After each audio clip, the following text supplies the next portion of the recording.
I think it's time for dinner. So for dinner, I got something special. Got king crab legs. Last winter, I went up to Nome with my son Nathan, and we caught king crab through the ice.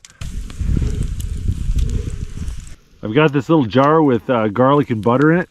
Just kind of loosen the lid, sit that right by the fire.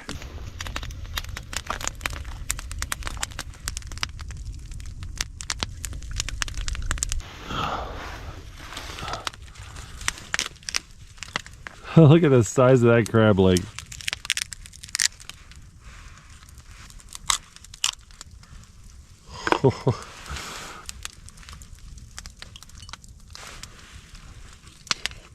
Oh, that was so warm and delicious.